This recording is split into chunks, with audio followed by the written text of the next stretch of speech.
Hello students, myself Saurabh Nawal from IIT Ashram Vadodara. Recently IIT Ashram ने खोज exam conduct किया था which is an scholarship test for our institute. आप लोगों का hopefully खोज एग्जाम बहुत अच्छा गया होगा.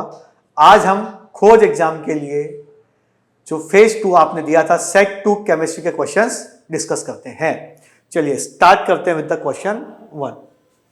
Question 1 is saying 4 substances P, Q, R and S were tested for their electrical conductivity by placing in contact with the anode and cathode in a cell. Okay? और जो रिजल्ट्स हैं वो अपने को इस तरह से टेबल में मिले. P ने क्या किया, लाइट अप किया, बल्ब को ग्लो किया. सब्सटेंस जो कैथोड पे मिला विच इज एल्यूमिनियम और एनोड पे जो सब्सटेंस मिला विच इज ऑक्सीजन. ओके, चलिए और आगे देखते हैं.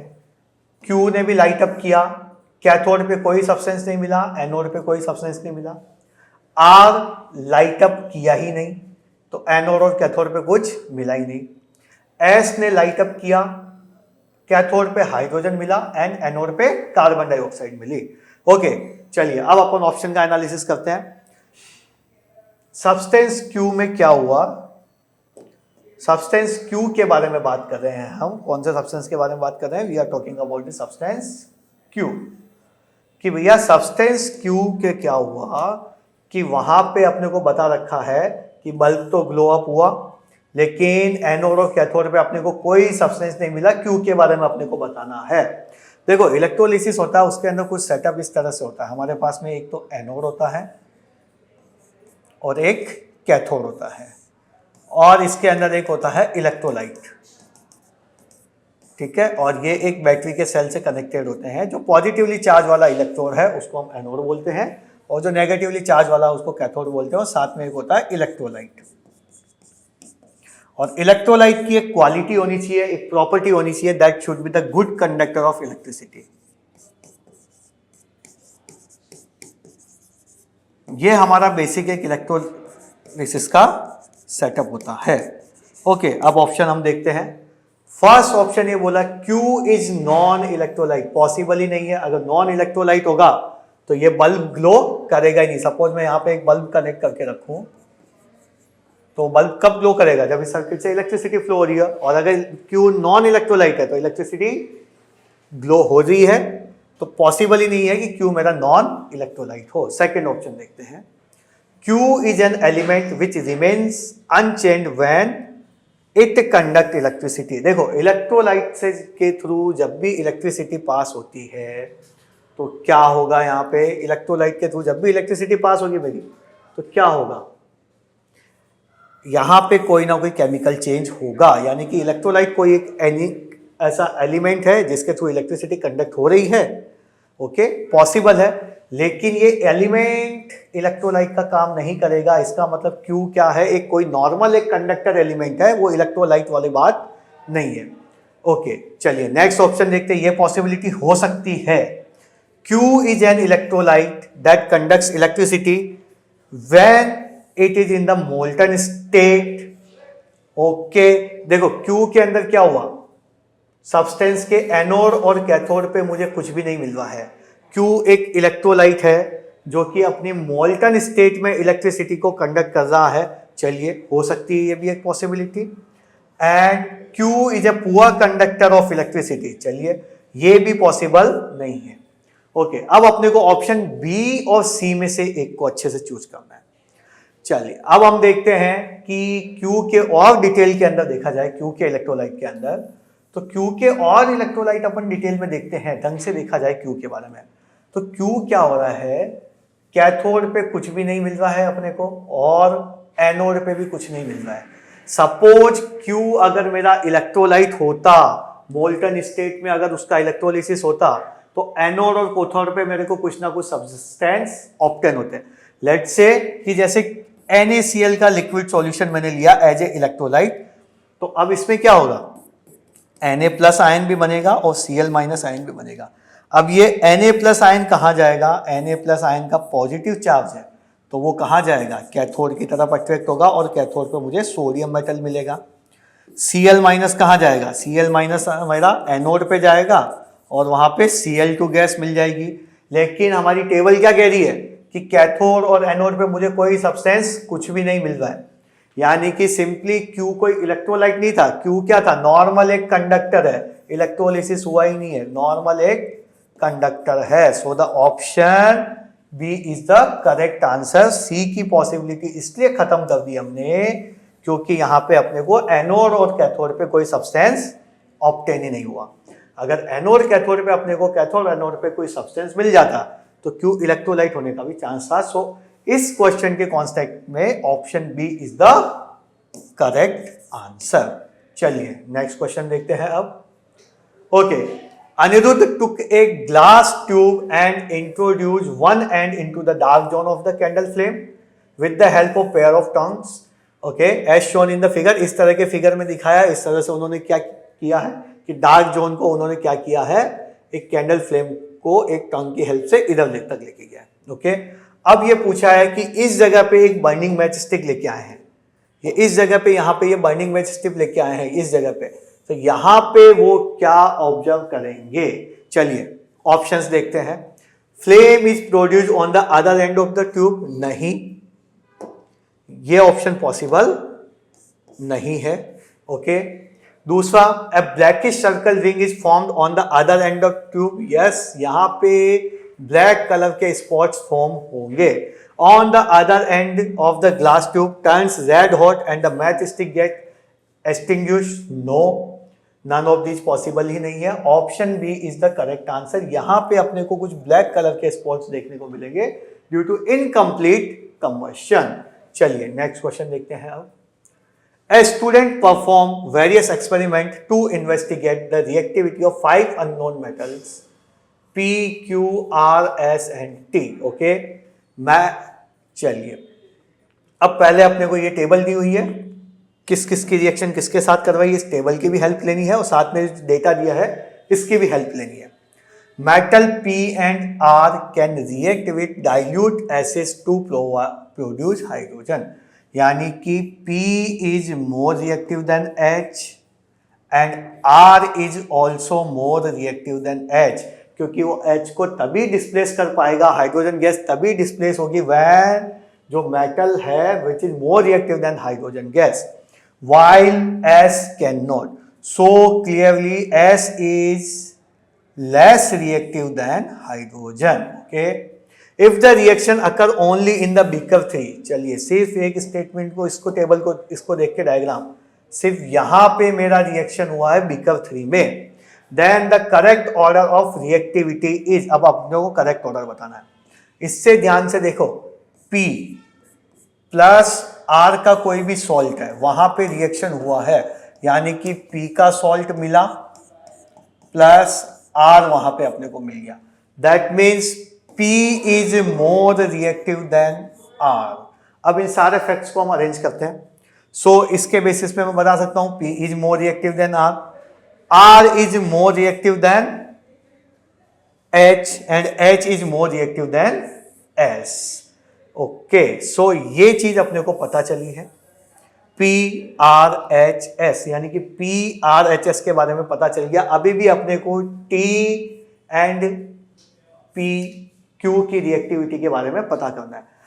इस क्वेश्चन में दिया है कि इस वाले फर्स्ट पार्ट के अंदर, फर्स्ट बीकर के अंदर कोई रिएक्शन नहीं हुआ है, यानी इससे मैं ये कंक्लूड कर सकता हूं इस चीज से कि ये जो T प्लस Q का सॉल्ट सॉल्यूशन था, कोई रिएक्शन नहीं हुआ। That means I can say T is less reactive than Q और Q is more reactive than T।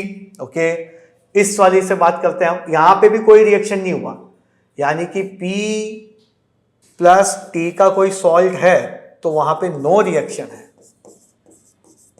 तो यहां पे भी क्या होगा मेरा, मैं क्लियरली बता सकता हूं T is more reactive than P। चलिए अभी दो फैक्ट्स को भी कंबाइन करते हैं, T is more reactive than P greater than R S and T and S की बात करें तो यहां पे Q, इस वाली चीज से। सो ऑप्शन मैच करते हैं, ऑप्शन मैच करते हैं, so option A is the correct answer. चलिए नेक्स्ट क्वेश्चन देखते हैं अब। Question 14, A diesel train runs for 3 hours, okay, consuming fuel at the rate of 2 kilogram per hour. Okay, good. So total fuel consumption कितना हो गया यहाँ पे? Total fuel consumption मेरा हो गया यहाँ पे 2 इंटू 3 6 kg, 1 घंटे में 3 kilogram fuel, sorry 2 kilogram fuel, तो 3 घंटे में 6 किलोग्राम फ्यूल काम मिलेगी. The calorific value of diesel of this 45,000 kilojoule per kg and the efficiency of engine is 35%. Calculate the useful energy obtained during the trip. यानी कि 6 kilo मेरा fuel था. Okay, good. उसमें से टोटल एनर्जी मेरी इतनी निकली. Okay, good. उसमें से ओनली 35% ही मेरा यूजफुल था. यानी कि कितनी, इसको सॉल्व करेंगे अपना आंसर आ जाएगा. 2 जीरो से 2 जीरो कट हो गया. ओके, सो अब मल्टीप्लाई करते हैं. 4506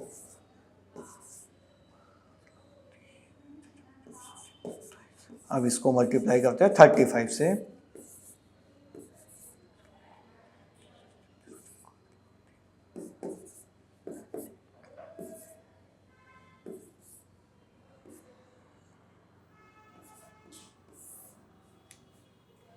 ओके, सो यहाँ पे 8 आएगा. 05 5 4 and 5 9. Sorry, so calculation mistake है थोड़ी सी. So the correct answer is this. एक बार फिर से कैलकुलेशन कर रहा हूँ मैं.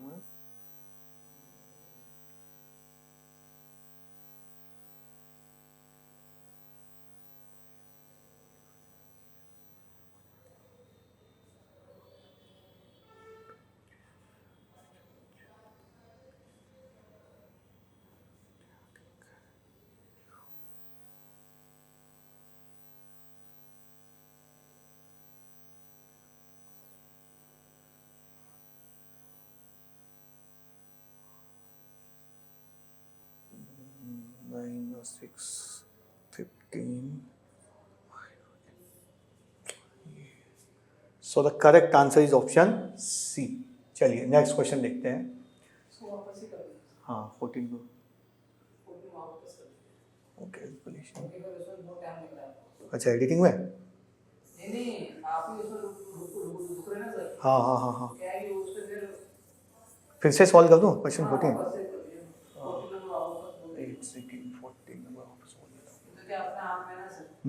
तो अभी बोल दो ना, ऐसे बोल. लाइव में क्या चलता है, रिकॉर्डेड है ना. तो अभी बोल दो कि अभी क्वेश्चन नंबर 14 स्टार्ट करते हैं. ठीक है, चलिए देखते हैं अब question number 14. So A diesel train runs for 3 hours consuming fuel at the rate of 2 kilogram पर hours and the calorific value of diesel is given this. If the efficiency of the engine is 35%, calculate the useful energy obtained during the trip. Okay, चलिए start करते हैं. सबसे पहले हम देखते हैं total fuel कितना यूज हुआ. टोटल फ्यूल यूज हुआ हमारा 3 इंटू 2, टोटल 6 kg फ्यूल हुआ. उस 6 kg फ्यूल में अपने को टोटल एनर्जी कितनी ऑब्टेन हुई. एनर्जी ऑब्टेन हुई अपने को 45,000 into 6 which will be 0.007. Okay, इतना अपने को किलो जूल पर केजी, इतना अपने को एनर्जी प्रोड्यूस हुआ. ओके, और अब क्वेश्चन में आगे अपने को बोला है कि इनमें से सिर्फ 35% ही हमारा क्या था, एफिशिएंसी था इंजन का. तो कितना यूजफुल एनर्जी काम में आया, तो यही इसका 27,000 इंटू 35 डिवाइड बाई 100 कर देते हैं. चलिए मल्टीप्लाई करते हैं 35 को 27 से.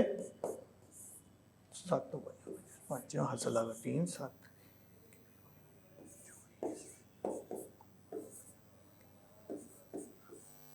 5 4 9. So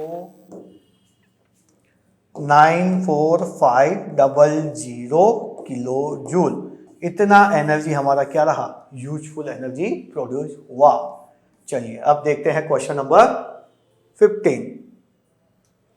read the statements and select the correct option. Statement 1 कह रहा है carbon dioxide helps in maintaining temperature of the earth. Okay, yes, correct statement है। जैसे यहाँ पे हमारा ये अर्थ है और यहाँ पे लेट्स से सन है, तो सन की हीट्स यहाँ पे आती है, अर्थ से टकराएगी, कुछ पार्ट एब्जॉर्ब होगा, कुछ पार्ट रिटर्न जाएगा और एटमॉस्फेयर में जो कुछ गैसेज है उनसे टकरा करके वापस अर्थ पर रिफ्लेक्ट होगा। और इसी तरह से ये साइकिल एटमॉस्फेयर में चलता रहता है। इसी से अर्थ का एवरेज टेम्परेचर मेंटेन रहता है। Carbon dioxide traps heat of the reflected infrared radiations and stops heat from escaping the earth surface. Yes, ये जो गैसेज जैसे कार्बन डाइऑक्साइड, ये गैस सन की हीट को ट्रैप कर रही है, इस चीज को बोला जाता है ग्रीन हाउस गैसेज। क्या बोला जाता है इनको? Green house gases. ये सन की हीट को ट्रैप करके रखती है, इसी वजह से अर्थ का एवरेज टेम्परेचर क्या रहता है? मेंटेन रहता है। So option A is the correct answer. A statement भी ट्रू है, सेकंड स्टेटमेंट भी ट्रू है और ये इसका करेक्ट एक्सप्लेनेशन है। बाकी सारे ऑप्शन आप चेक करेंगे तो वो रॉन्ग निकलेंगे। जैसे both statement are true, the statement 2 is not the correct explanation of the statement 1. Statement 1 is true but the statement 2 is false, wrong. Both statement are false, wrong. Option A is the correct answer. चलते हैं next question की तरफ। चलिए, a few material are listed in the box. Which of the following represent the correct statement about these materials? चलिए, सबसे पहली चीज nylon, acrylic, Terylene, cotton, wool, melamine and PET. First, second, this one is second, fourth and fifth are natural polymer. No, acrylic. Acrylic is known as the artificial bulk. So it is artificial. So this statement is wrong. B. Second is good substitute for the wool. Yes, it is a good substitute for the wool. ये part हमारा correct है। Third is the good substitute for the silk. Third one is teriline. Teriline is the good substitute for the silk. No, silk का substitute is rayon, not the teriline. So this statement is also wrong. Next question, seventh one. PET is thermosetting plastic. Yes. And sixth one, melamine is the thermoplastic. Yes. Option C हमारा correct हुआ। Option D भी check करते हैं। Third and fourth, third and seven. Third, yes, polyester and this one, seventh one is polyester, yes, while second is polyamide. First is polyamide. Yes, first is polyamide. ये भी wrong हो गया question.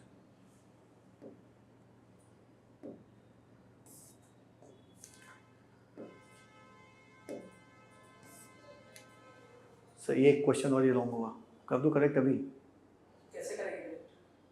नहीं correct मतलब wrong कैसे?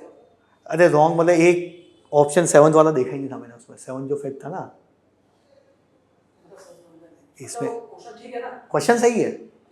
Repeat करूँगा, हाँ repeat करूँगा। क्वेश्चन सही है, कैलकुलेशन में मिस्टेक इसमें भी मतलब हुई।